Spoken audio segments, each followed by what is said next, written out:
जो आपने प्रेस वार्ता की है, किस उपलक्ष्य में, क्या उद्देश्य?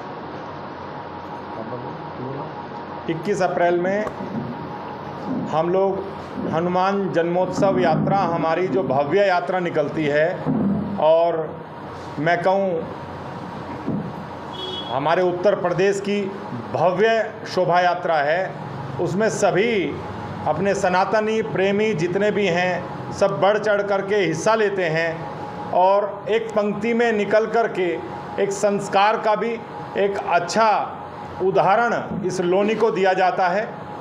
तो हम लोग 21 तारीख को सुबह 11 बजे लोनी 100 फुटा रोड बिजली घर से शुरू करेंगे और ट्रोनिका सिटी मंदिर तक हम लोग जाएंगे, और पूरी ताकत के साथ पूरे कार्यकर्ता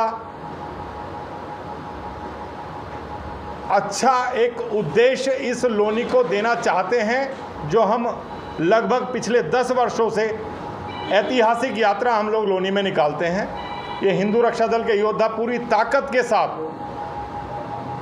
निकालते हैं, और हमारे जो है अमित प्रजापति जी बताएंगे आपको पूरी। जी, अगला सवाल हमारा पिंकी भी आपसे ही है। जी, देखिए, जैसा आप जानते हैं कि आचार संहिता लगी हुई है, चुनाव का समय है, हजारों की तादाद में आप हर साल यात्रा निकालते हैं, हजारों की तादाद में आप युवा साथ लेकर चलेंगे, किस तरह से आप उनको संभालेंगे? क्योंकि बहुत ही मैसेज जो जाता है आपकी यात्रा का भव्य जाता है, चुनावी माहौल है, आचार संहिता लगी हुई है, कहीं अगर इस तरह की कोई घटना घटती है तो उसका किस तरह से? हम विधिवत परमिशन लेकर के हम लोग यात्रा निकाल रहे हैं।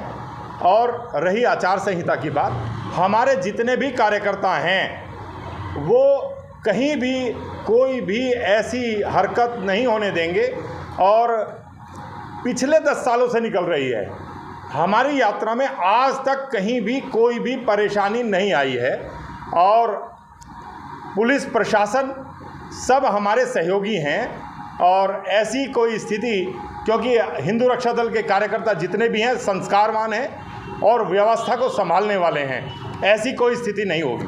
अच्छा, आपने 21 तारीख ही चुनी है, इसको आप चुनाव के बाद 26 तारीख के 2 दिन बाद या 1 दिन बाद भी कर सकते हैं, 21 तारीख ही क्यों चुनी?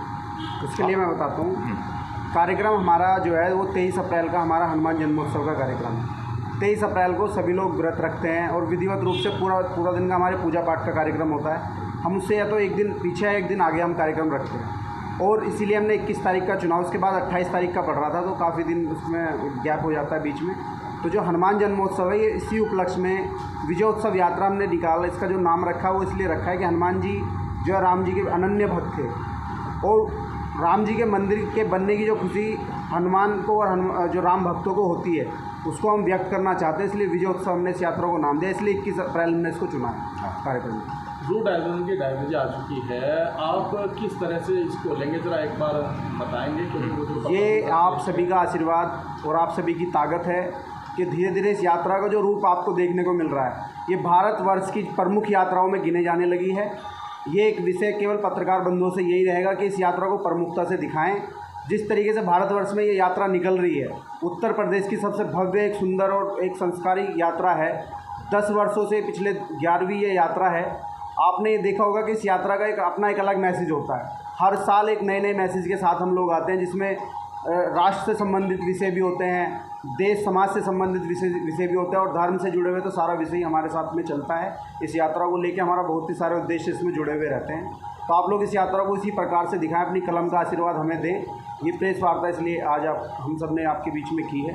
आपके चैनल के माध्यम से यही कहना चाहते हैं कि इस यात्रा से ना तो चुनाव से कोई प्रभाव पड़ने वाला है, ना आचार संहिता से कोई प्रभाव पड़ने वाला है। मैं अपने देश के युवाओं से, उत्तर प्रदेश के युवाओं से ये आह्वान करना चाहता हूँ कि आप सभी लोग ये सोच के इस यात्रा में आए कि ये मेरी कोई यात्रा नहीं है, ये हमारा एक कार्यक्रम है। और लोनी वासियों से निवेदन ये है, और लोनी के जितने भी नागरिक हैं, कि ये जिम्मेदारी हमारी बनती है कि विजय उत्सव यात्रा हमें ऐसी निकालनी है कि जो राम मंदिर बनने की खुशी है, शायद लोनी में इतनी बड़ी यात्रा निकाल के हम मैसेज देंगे कि भारतवर्ष में ऐसी यात्रा निकली नहीं होगी। राम मंदिर को लेके जो विजय उत्सव हम निकालने जा रहे हैं, ये एक अलग मैसेज होगा, अलग खुशी का जाहिर हम करेंगे। 500 वर्षों का जो कलंक था, जो विजय प्राप्त हुई है, जो इतने बलिदान के बाद हमें इतनी विजय प्राप्त हुई है, इसको विजय उत्सव मनाने का समय है।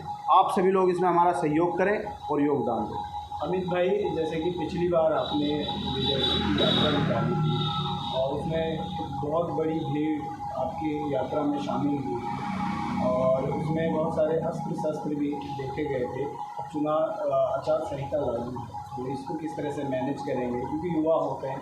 देखो, हज़ारों की भीड़ में अगर 1-2 अस्त्र शस्त्र निकल भी जाते हैं तो अस्त्र शस्त्र तो जैसे मान लो हम झांकियाँ तैयार करेंगे तो झांकियों के साथ थोड़े बहुत अस्त्र शस्त्र चलेंगे। बाकी कार्यकर्ताओं से विशेष हमने आग्रह कर दिया, अपील भी की गई है कि कोई अस्त्र शस्त्र नहीं निकालेगा, क्योंकि शासन प्रशासन इतना हमारे साथ में रहेगा।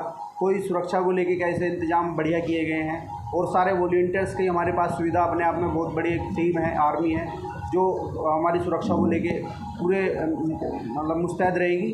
तो अस्त्र शस्त्र की कोई ऐसा विषय नहीं है। कार्यकर्ताओं से अपील की जा रही है कि कोई भी अस्त्र शस्त्र ना लेके आए और जो लेके भी आएंगे तो उनको रखवा दिया जाएगा, वॉलंटियर्स की जिम्मेदारी लगा दी जाएगी। लगभग कितने वॉलंटियर्स आपके इस यात्रा में साथ रहेंगे और 200 लंबा रूट होगा? 233 या 35 के आसपास वॉलंटियर हैं, जो लिस्ट हमने शासन प्रशासन को प्रोवाइड कराई है।